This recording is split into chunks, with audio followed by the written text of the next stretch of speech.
All right, thank you, thank you.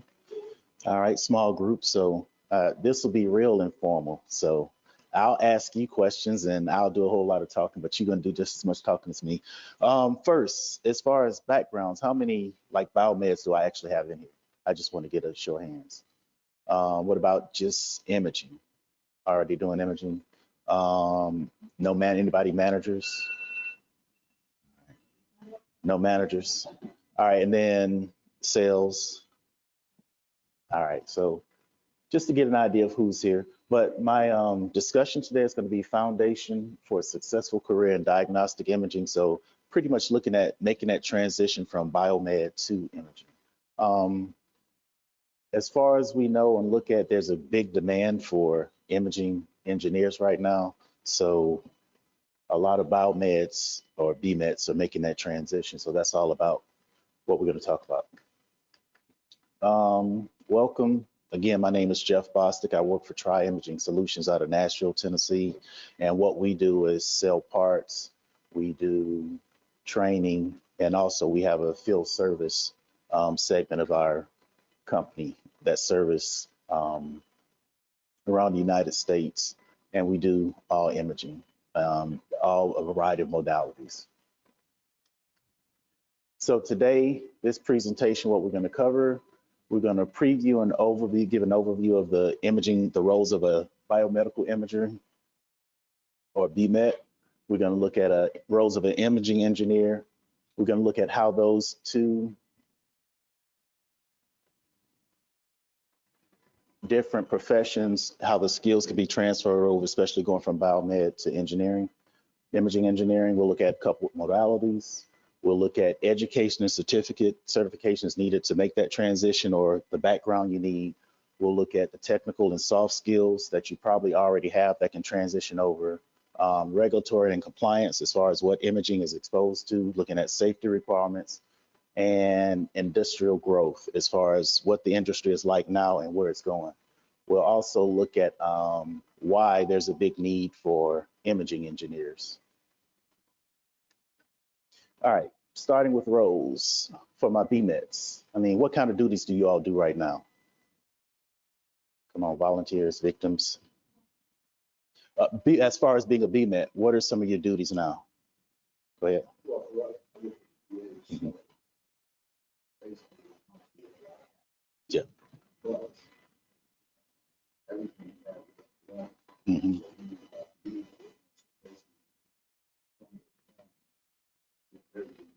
Yeah.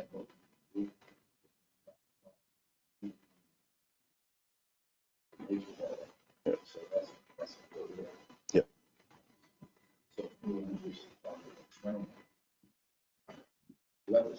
Mm-hmm. Yeah. All right. Anybody else?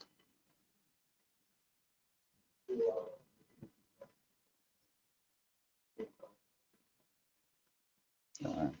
So as far as your roles, I mean, go ahead.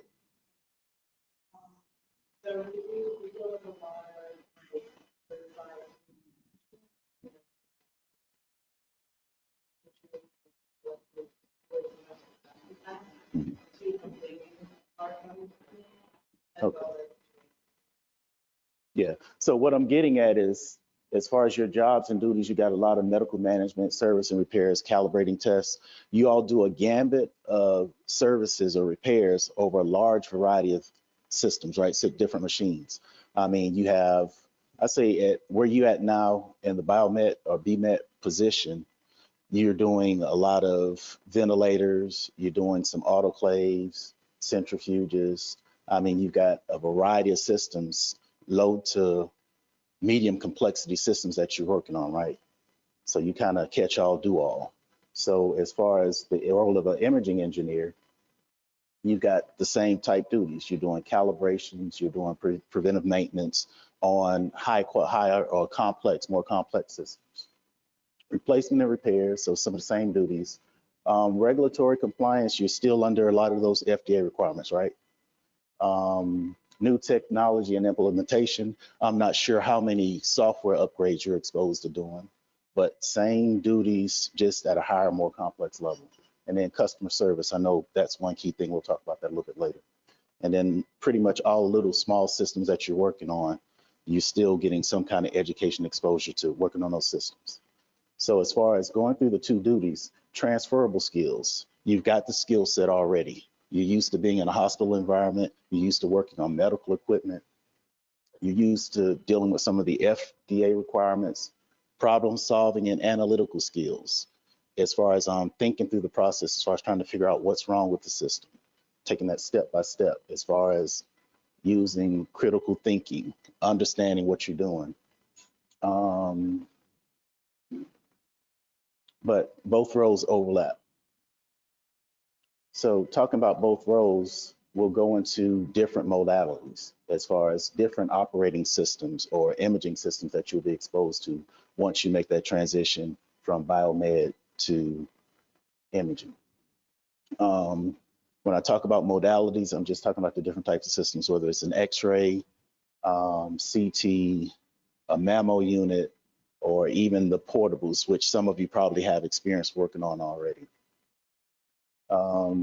As far as imaging equipment, they're used for two big purposes. One, making diagnosis as far as when you're using a CT to look at certain cancer, or when you're using mammo, look at breast cancer.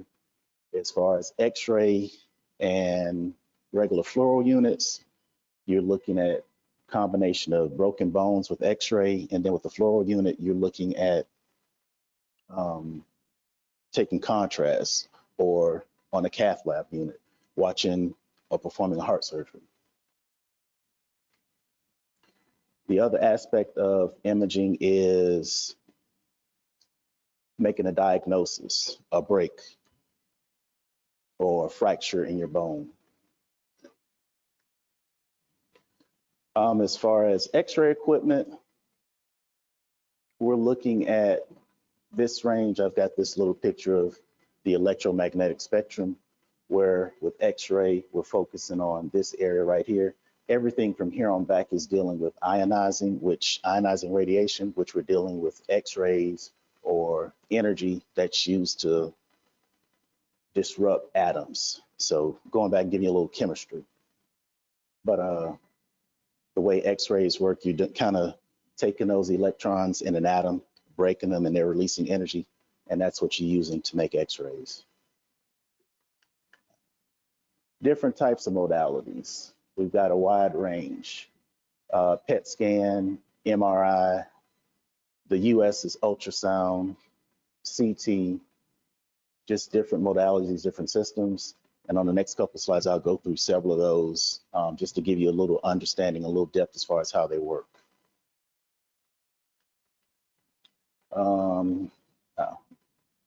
Pros and cons of the different type of imaging systems. You've got X-rays are pretty cheap, inexpensive. These costs that I have listed here, these are costs based on per bed. So, and then that doesn't include insurance costs. You know, insurance will take that up another $200, $300 just to basic costs. So you've got X-rays are pretty cheap, going up to MRI and CT, which are going to be more costly and more expensive. One, because of the technology behind it. Two, they're bigger systems. And then you have the US, the ultrasound, which are cheap. Ultrasound is a different type of technology. X-rays, you use an X-ray. CT using X-ray. MRI, you're using magnetic resonance, or using a magnet to get your images. And ultrasound is all sound waves. Basic rad room. So you've got your table, you've got your high voltage cabinet, and then you have your overhead tube system. And then the only thing missing here is a console. So just like when you look at systems going from your small basic ventilator or one of your EKG machines, I mean, system for system, everything is pretty similar. You've got some kind of power source, you've got some kind of computer, some software, and then you have the mechanism, the mechanical parts.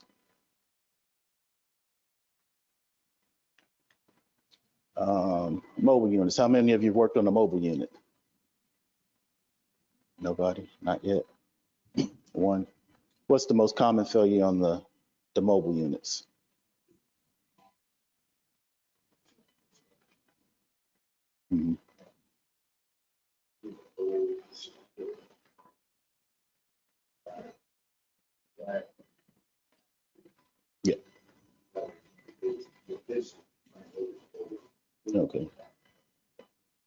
Yeah.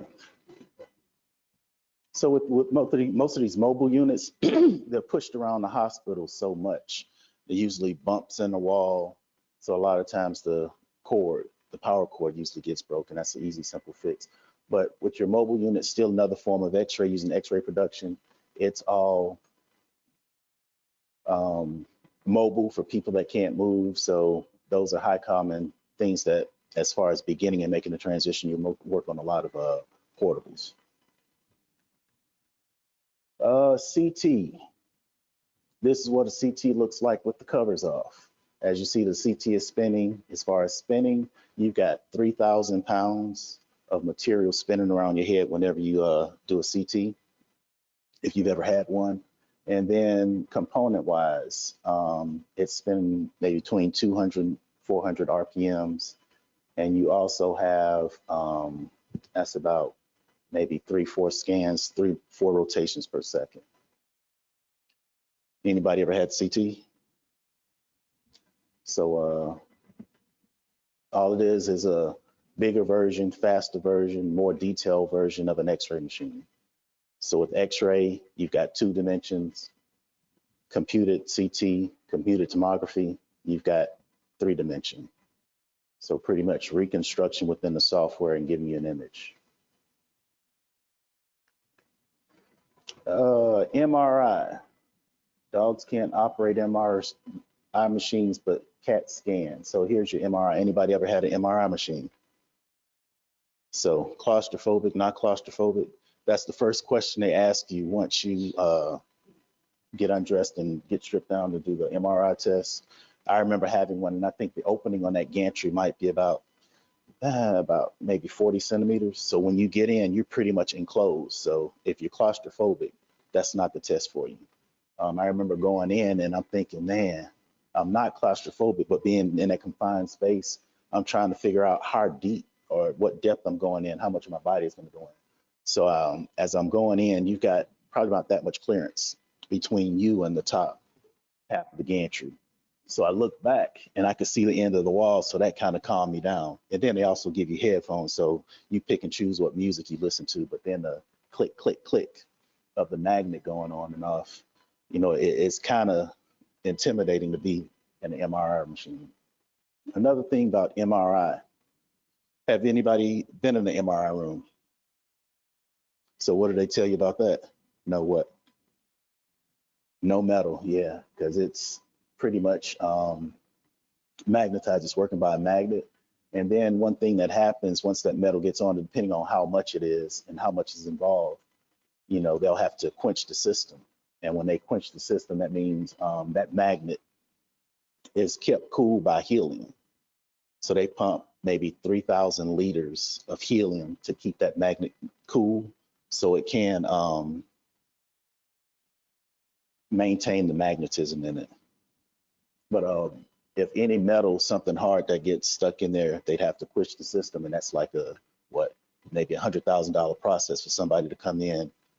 And they do have an emergency button that releases all of the helium inside of the gantry, and then they can replenish it. But that whole process will cost about $100,000. So if you're ever in the MRI room, make sure you have no magnet, because that's not only bad for the system, you probably lose your job if you ever have to have a system quench.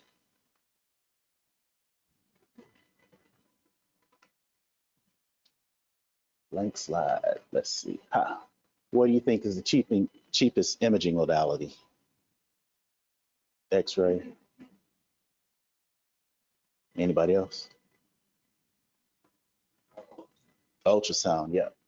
Ultrasound is the cheapest. I mean, if you think about the ultrasound system, it's used for looking at babies or getting the image during pregnancy, see the functions or see how the baby's maturing. The reason why it's cheap is non-ionizing. Remember, with X-ray, you're using, or MRI, different technology. X-ray, you're generating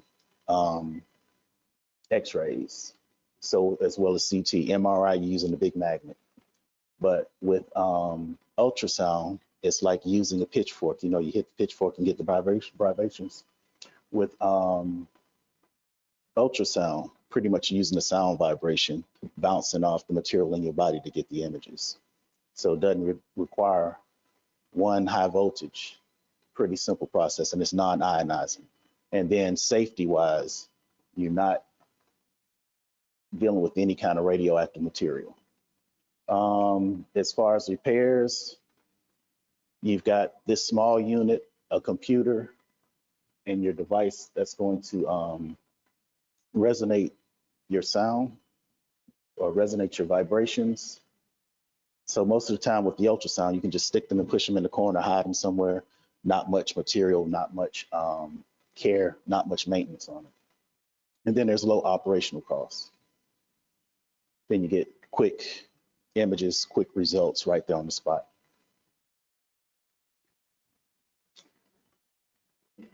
And as I mentioned, as far as use, just small musculoskeletal images, and then for obstetrics. Matter of fact, and then with technology increasing, with ultrasound, you've gone from 2-dimensional and now they make 3-dimensional.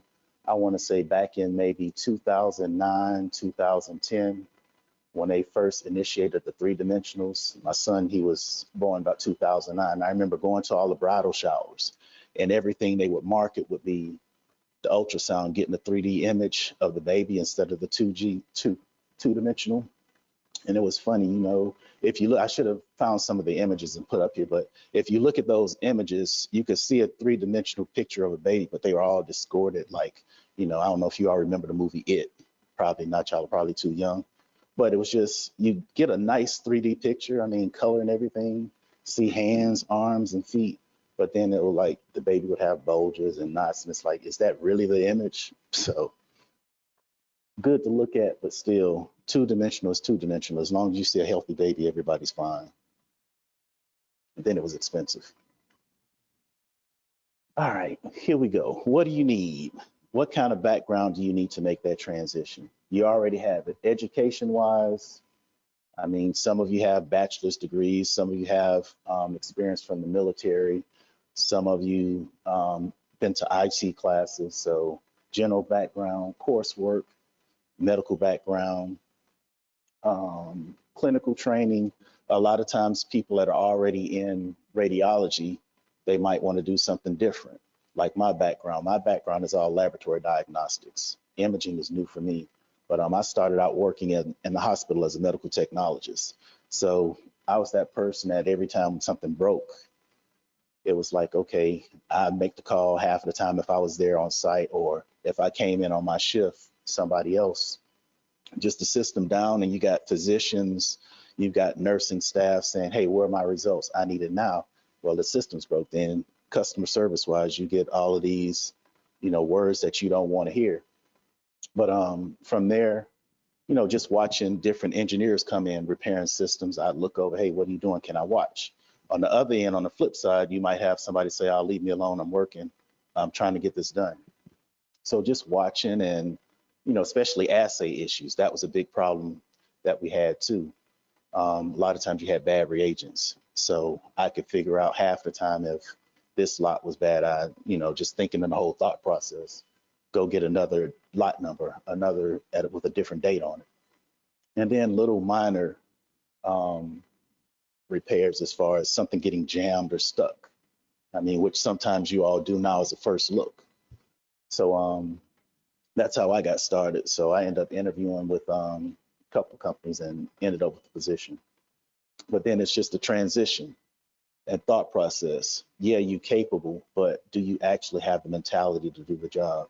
Do you have the strong technical background, the thought process? So that was one of the transitions for me. And it's funny, all companies, it's all cyclic. You might be biomed now. This might be the year where companies, GE, Philips, or even your organization want more biomeds to go to imaging. So this might be the time where a lot of biomeds are making that transition. Then again, it could be a period where they're choosing people out of the military or choosing people with college degrees. So it's all cyclic, everything rolls around. So there is some point in time where each group with the skills and the background are hired or moving towards that department of or position of imaging. So a pathway, steps that you can follow, gain relevant experience. I mean, within your peers, within your senior BMed people or other engineers, imaging engineers you're exposed to, try to pick up, follow behind them. Try to, if they're doing a repair, say, hey, can I watch? I mean, take some initiative in your own learning and your own progress. Taking some engineering classes or more electronic classes. I know right now there is a shortage of a lot of classes where you can get exposed to imaging. I think, you know, my company does offer that, and there are several other companies out there that offer basic intro courses to where you can get the foundation as far as how x-rays are produced, how imaging systems work, how to use the control as a radiologist, or even how to understand the quality of a good image. Networking, that's what you're here for at these trade shows. You've got a lot of resources around here right now, talking to people that are already in the field, looking at the different companies are here, but networking is a good way to gain exposure, meet different people to get where you want to get. Consider graduate school. That's on the far end, deep end. That's if you want to go into detail and manufacturing and as a step up from where you are now. And then being patient and persistent. It takes time.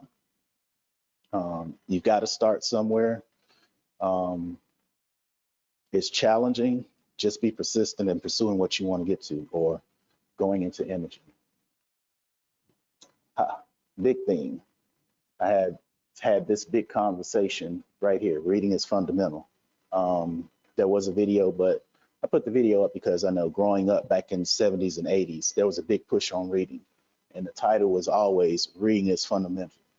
I don't know, anybody remember LeVar Burton from Star Trek? Huh?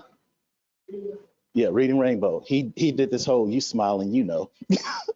But yeah, if you were born in the 70s, 80s, well, that's 70s, 80s, they had this big push on reading, the Reading Rainbow, and he would always do these commercials. That's what kind of this is, and it would be this little song and dance, and they had all these characters. But as far as making the transition, I'm pretty sure my imaging people, we can all have a good conversation right now as far as reading. I think one thing I push when people come through the class, read the manual, read the manual. I mean, everybody. And I know as engineers and where we are now, we just want to fix stuff. We just mechanically built that way. We see a problem, we want to take our tools out and we're done. But going through the manuals are going to be very important. One, it gives you an outline and the correct way to do stuff. I mean, it's so important to not necessarily work on the issue, but figure out why you're having the issue. I mean, and it's sometimes the manuals can be confusing. Sometimes the manuals can lead you down a path and missteps, but having the foundation and the principle as far as how and what you're doing is always strategic and important as far as understanding what your issue is. Anybody want to share some of their stories as far as using manuals? All of my imaging people, anybody other than me? Yay, nay, I'm going to be the only one talking. I know everybody's biting their tongue, but should I just pick somebody? Mm-hmm. Yeah. So long that I know the start to finish, you might skip a step. Yeah. Yeah. We always buy the program help you keep your check and balance. Yep. Right.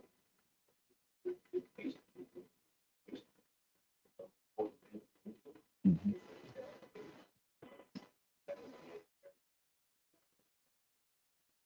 Make sure that you have to, even though you know what you want to do, I mean,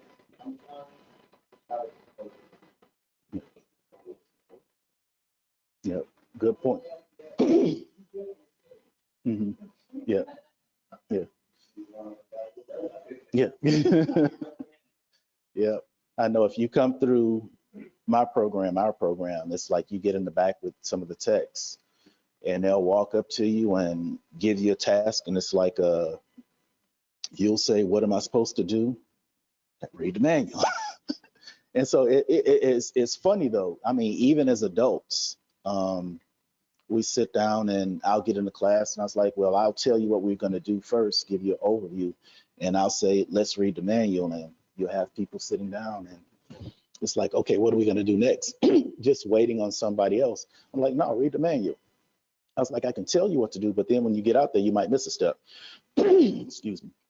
And one of the big things that's happened is changing the tube on the OTS. Now, you know, everything's weighted down. So once you remove all the weight off of the overhead tube system with the tube is on top, but everything just goes to the top because there's no weight holding the overhead tube system down. So it's like the first step in the manual is always safety first, safety first. So if you don't read the manual and it's in bold print and thick letters, make sure the system is mounted. Put your locking pin in so the OTS won't lift. Nobody reads. So the first time you go in there, it's like, okay, everybody's grabbing tools and I'm like, what are you doing? What's the first step? Oh, it says to take the screw off. I was like, no, what's the first step? What's in bold? And it's always in the manual, safety, safety, safety, safety, big red stop sign. So then it's like, okay, stop. Let's go back over here and look in the manual. And sure enough, use the set screw to bolt down the OTS, the overhead tube system. So reading is going to be a big thing. Even if you want to make that transition, the more you know about what you want to do, the better you are, the more you're equipped. I mean, yes, you're going to have people that want to share information with you, verbally telling you, but then when you get out there alone by yourself, just like doing a PM, I mean, you're going to skip steps because one, you didn't read, and sometimes the procedure tells you exactly how to do stuff and how and what bolts or what screws you need to take off. So in biomed, we find that, you know, there's tuition behind really great. They're really wonderful, some clinical stuff.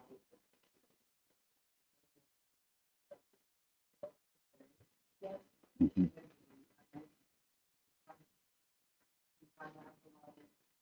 That is true. Yes. Go ahead.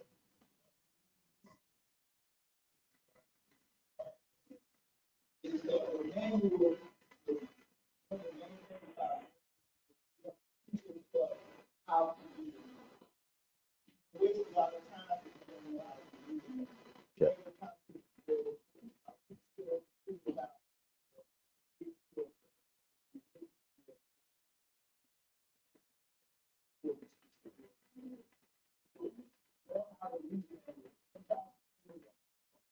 Yeah.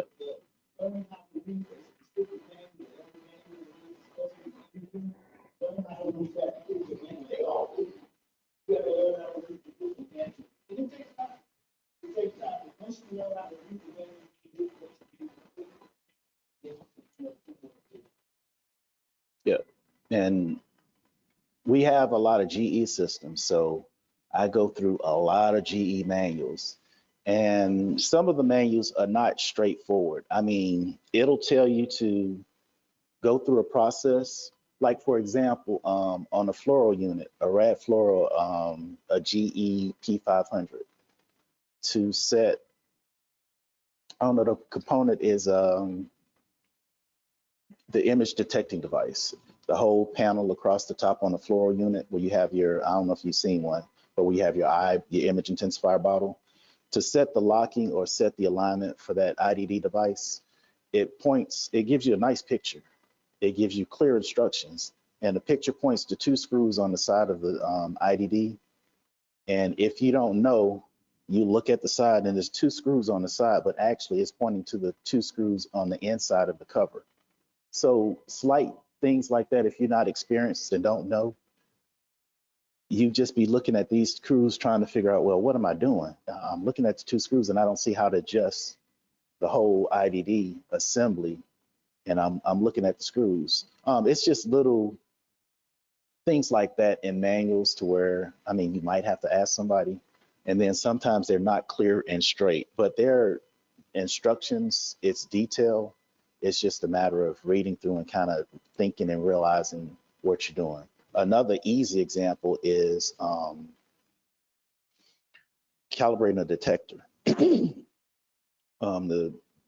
I guess I'm giving you examples, but calibrating a detector, the digital detector does tell you like move the detector for table calibration or bucky calibration, your tray where your detector goes.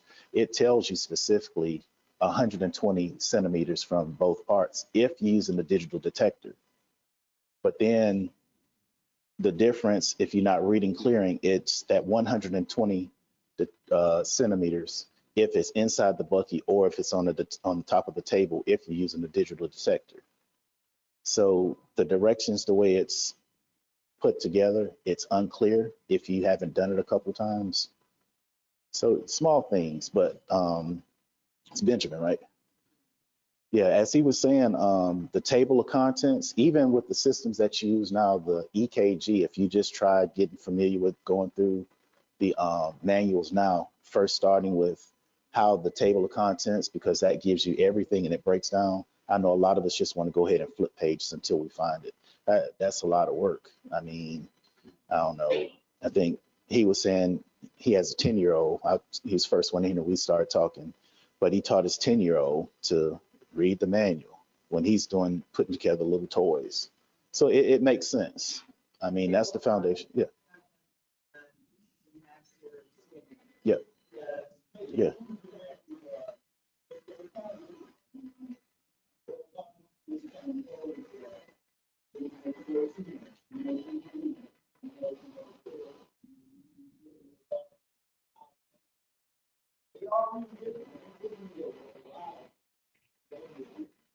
Yeah.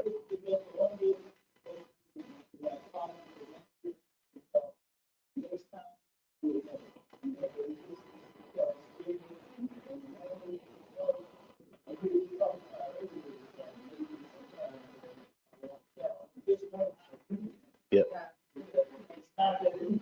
Yeah. Yeah. And, yeah. hmm Yeah. And then the big thing too, with the way companies are set up is access to the manuals. I mean, GE, you've got a gambit access to all of their manuals. The thing is, it's like trying to find what you need. I mean, you might want a replacement and removal procedure, and it's all the way in the installation. It won't be in the service manual. I think a couple companies I work for, they put together some pretty good manuals as far as having the radio link. So if you went to a replacement and removal, you could click a button, it'll say give you all step-by-step process, and then you click another button, a radio link, and it'll give you all of the calibrations or alignments that you had to do and branch and branch and branch. I don't know, Siemens and Philips, I know there's a cost with some of their manuals. Everything's not online, which is another disadvantage to you all as far as trying to do some of the service and repairs. And I know yesterday I sat in on the right to repair segment, and that got kind of interesting as far as where we are now. I know he didn't mention the lawsuit with Phillips and the individual guy. I can't remember. I did read up on it, but the guy ended up winning the lawsuit as far as having permission to work on the system because he used to work for Phillips, so he had all the manuals. And it's kind of hard now getting a lot of manuals, especially with all these service keys like with Siemens and Toshiba, to try to even work on the system. So I think with imaging and third parties outside of the OEM, the original equipment manufacturers, it's kind of challenging to get the tools that you need to actually service the system. I know once they go into life or end of term, then as a third party, you have access to repairs, but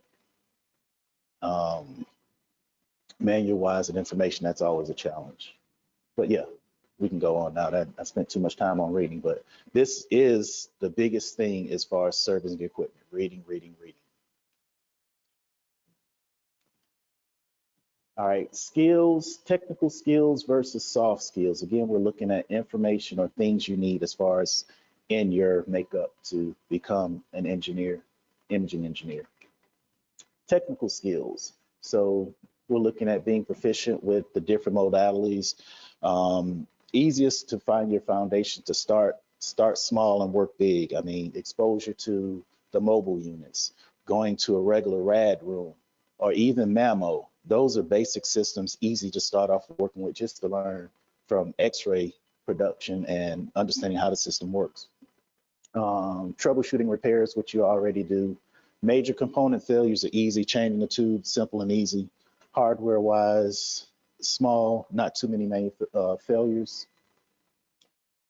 Boards, and that gets kind of tricky sometimes. Software, there's always some kind of software upload, software change. That's what keeps the systems relevant. Electronics and electrical system, kind of talked about that. IT networking and data management using PACS. As far as in-depth on PACS, it's just making that communication as far as how each system, your storage unit PACS recognizes versus your modality recognizing. So just transferring information. It's a simple process, but can get kind of confusing.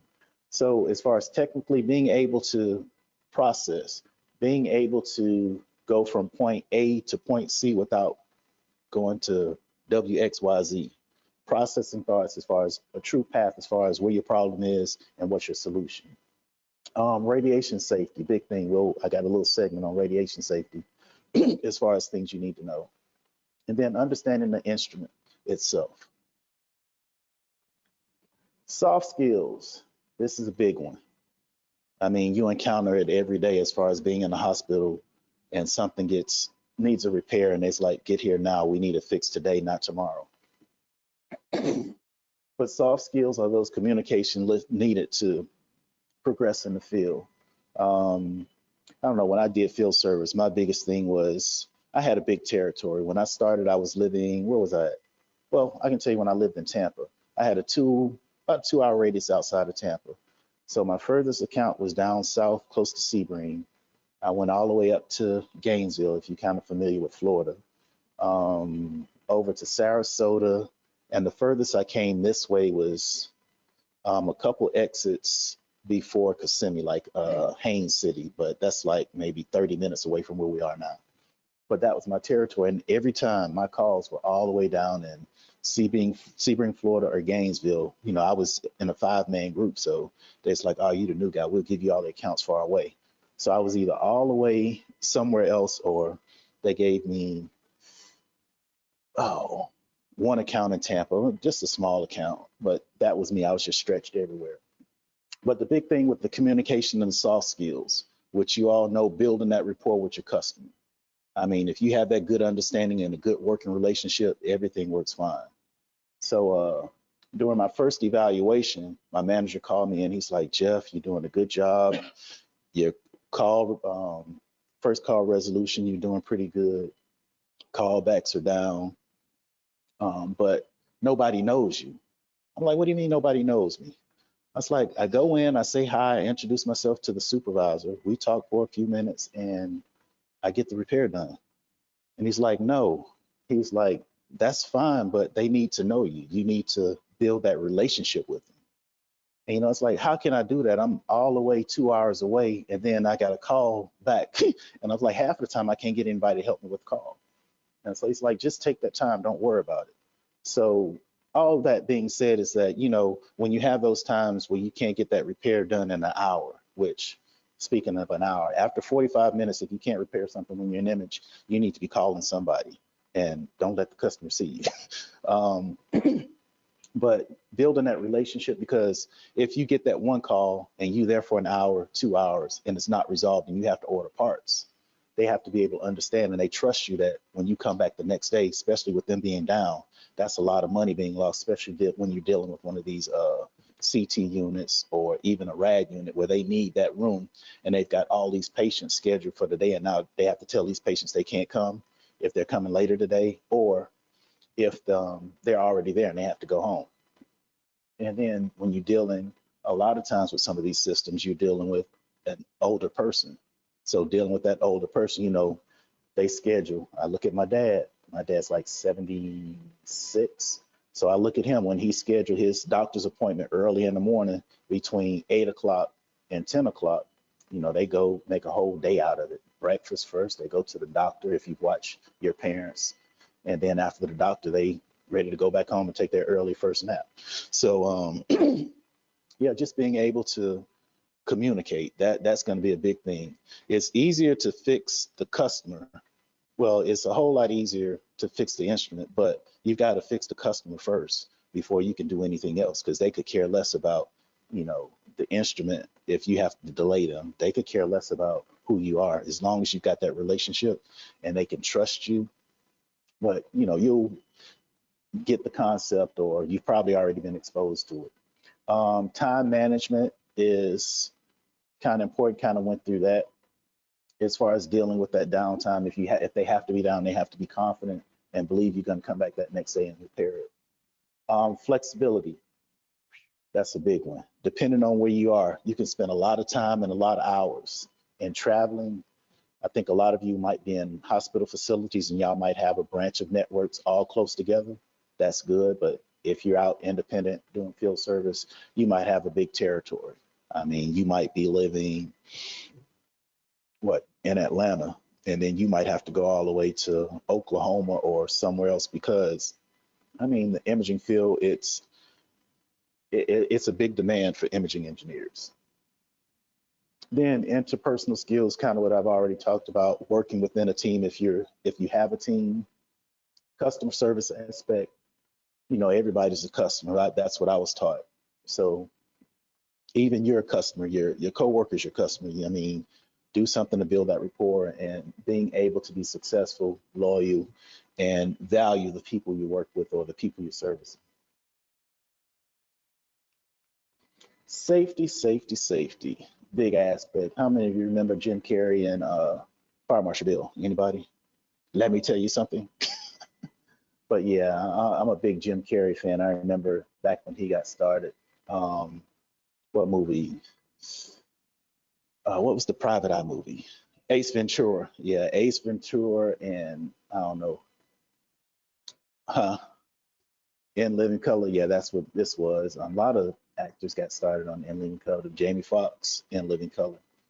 But and then Mr. Poppins Penguins. A lot of little stupid, silly Dumb and Dumber. I don't know. For you younger people, go watch Dumb and Dumber. You'll get a good laugh out of it. Yeah. Real silly comedy. All right, but safety. Safety things you should know. ALARA, as low as reasonable, achievable. ALARA is the guidelines as far as looking at time, distance, and shielding, the basics principles of what you're doing as far as dealing with X-ray and radiation exposure. As far as going through those components, you've got time. You want to monitor the amount of time that you're exposed to radiation. That's just like with your patient, there are cutoffs. As far as even doing a basic X-ray image, you're at like 10 rads per minute as far as how much of a dosage a patient should take. Distance. With distance, you're looking at inverse square law. What's a safe distance as far as how, if you're not the person being exposed, you should be at least 6 feet away in time. The inverse square law says the intensity of the beam, you should be double the distance. And then shielding, have some kind of protective barrier as far as your lead, or even for your patient. With the floor unit, you've got a couple layers of protection. You've got a little leaded screen that's giving you some protection if you're operating your device for your image detective device, or you can stay behind your leaded wall. As far as dosage, what's the legal dose as far as occupational dose, which is going to be important for you? You've got 50 millisieverts per year. To calculate that, and as far as how much of a lifetime, you multiply that 50 times like 1,000, that will be your lifetime exposure. And that cumulative lifetime dosage is going to be important, because you as a person servicing or working around radiation, once you reach that lifetime dosage, if you get there, granted that we're exposed to very little minute amounts of X-ray in the field or radiologist versus imaging engineer, once you reach that lifetime dosage, you can't work in any imaging area at all. So that's something you have to be careful about. Nobody really thinks about it and looks at it that way. You just like, oh, uh, Flat back and forth. I mean, y'all understand. I'm very upset. So, not realizing that it is flat back. It is flat back. mm, So, before I get to work, get to turn it back. yeah, hmm yeah, Everything is like five. yeah,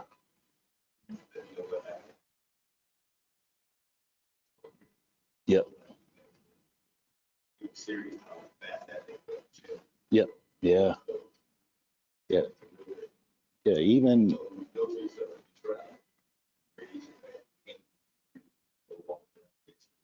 yeah, yeah. I had another guy come in training, and he remembered he had it, so he said he gave it to the TSA people, and he said it passed by like 5 hands because nobody knew what it was. He explained to the first person, but everybody was looking at, what is this? Why can't it go through the X-ray machine? And it's like that's what it does. It sends an X-ray. So yeah, that's going to be very important. I mean, you don't look at it that way, but yeah, it's exposure wise, you're just getting minutes. I mean, half the time it doesn't really register. So just be aware there is a lifetime dosage, and if you reach that amount, your career is over. You need to find something else to do. So always safety first. Keep in mind that you are dealing with radiation, especially when you're with CT, mammo, and a regular rad or fluoro unit. MRI is a little bit different. MRI, like I said, the technology with MRI is all magnetism, so there's no radiation. Nuke med, that's a different. I didn't really cover nuke med. I mean, that's a whole different modality itself. And PET scans, we don't do PET scans, so I usually don't talk about PET, but that's positron emission. I'm not sure how that works. I don't know if anybody, I guess this works off photometry light shining through and making the image. FDA requirements.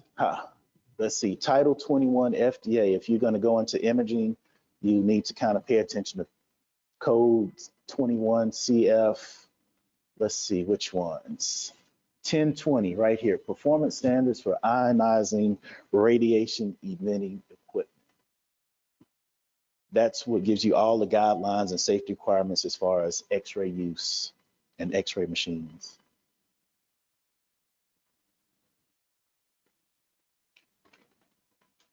Job outlooks. Again, this is what you want to look at as far as medical equipment repairs in general. There's going to be like a 13%, well, there has been a 13% growth or estimated 13% growth from 2022 to 2032. About 7,300 openings for medical equipment repairs. So the job market is there. There is a strong need for imaging engineers. There's a lot of parameters, a lot of things that kind of increase or kind of justify this demand in engineers. One, let's see, one as far as an aging population, let's see. Two, a lot of articles that I read, it talked about COVID. I think with the COVID era, a lot of different technology was developed.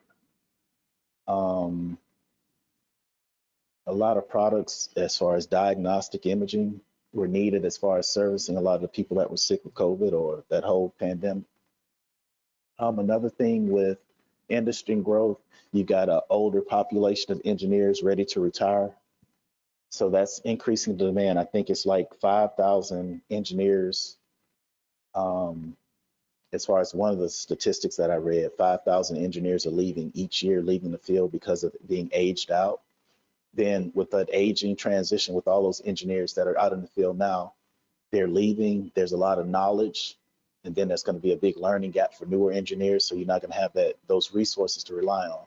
And then a lot of times you encounter with a lot of the guys that have been in the profession for a while, they just don't want to share information. But that's in any field.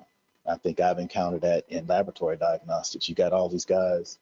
I don't know if they're afraid that you're going to take their job, but I mean, you could be in a totally different area.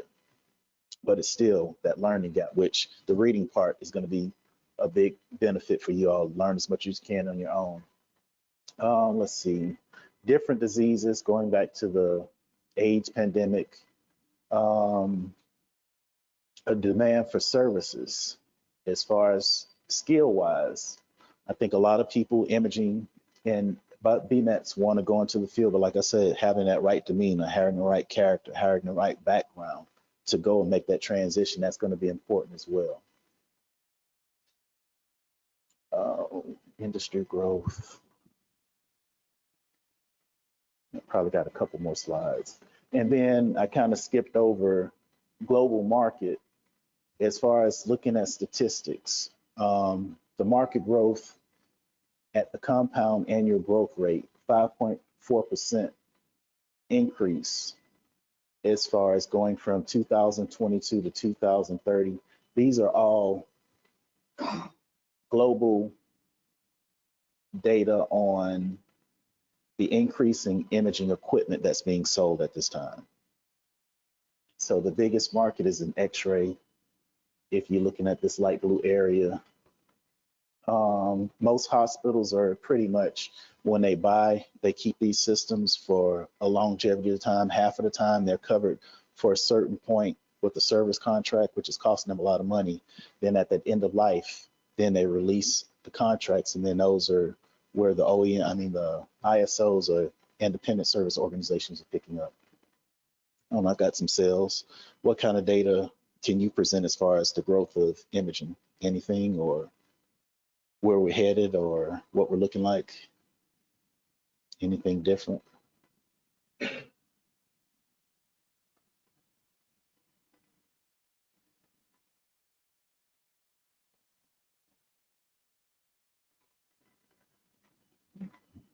Yeah. All right. In 2022, North America dominated the market with the highest revenue share, 36%.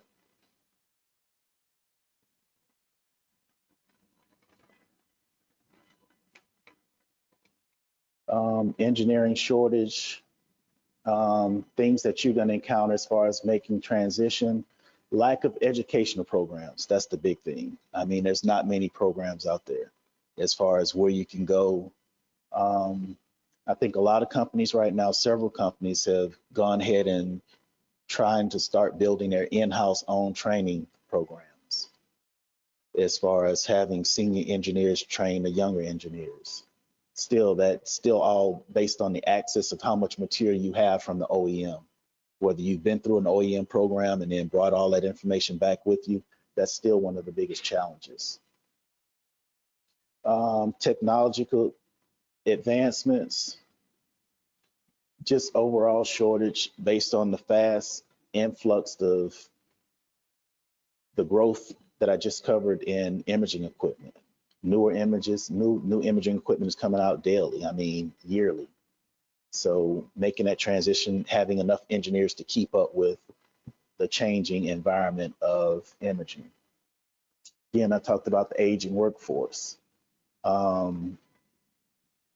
Big thing with the younger generation. Older generations are leaving, younger people are coming in. I was talking to one guy, he was out of Dallas, another engineer, as far as his department, having that younger group come in, they do a job for a while. Either it's too much for them, they don't like to travel, they don't like the stress or responsibilities, and then they work for a while and then they leave. Just having that mentality and having that persistence as far as wanting to grow and develop in the industry.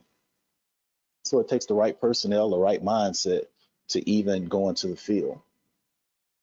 Skilled personnel shortages,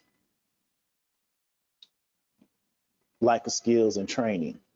And like I use my example as far as coming out of the lab environment and going into laboratory diagnostics. It was always the question of, can you really do the job? Yeah, you understand the assay or how the test works as far as the machine works on the, I guess there was all photometrics at the time on the systems I worked with, the immunochemistry. I could understand how the reagents were supposed to do and how it's supposed to go through the system, but mechanically and electronically, could I handle that part as far as troubleshooting and having the right mindset? So always that challenge, that balance of having the right mindset and skills to do the job. So something to think about, not to discourage you, but again, reading and doing your own self-development to progress in the field.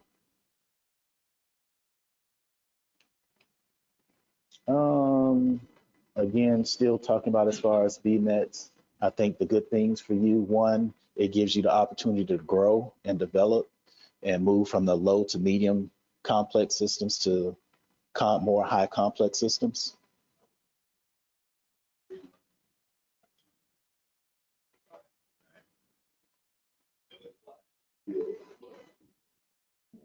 Yeah.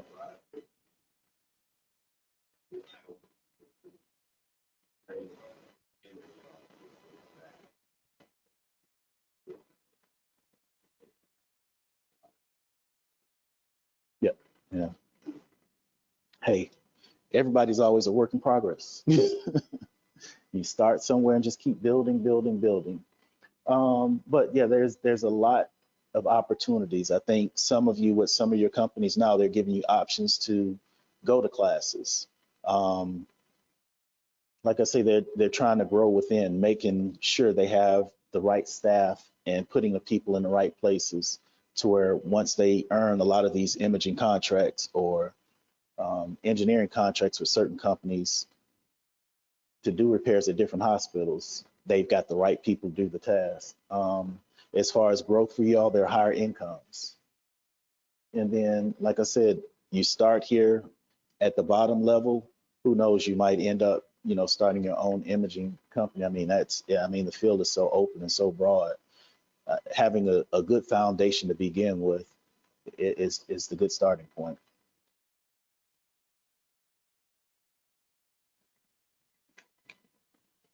So that's pretty much in a nutshell as far as growth, development, knowing what the field is about, getting a little bit exposure of the different modalities.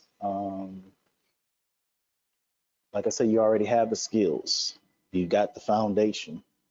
You got a starting point. The healthcare and imaging environment is wide open. Find you some resources. Do some reading and studying. Like I say, when you see those service engineers come up, see if you can piggyback and learn from them. A lot of times they're more willing. Just think of it this way. If you're able to help them and they're willing to show you, that makes their job easier. Like I said, if I live in Orlando and I had to go all the way to Sebring and I had somebody competent on the other end that I could trust and say, hey, could you do this, this, and this for me and see what's going on with the system? That helps me out a whole lot as an engineer. And then you're getting that experience and then you're building your own foundation to make that transition over. And that's all I have. The end. Questions, concerns? I mean, we've got several people in here from different backgrounds, so any information you want to share that I didn't cover or I left out?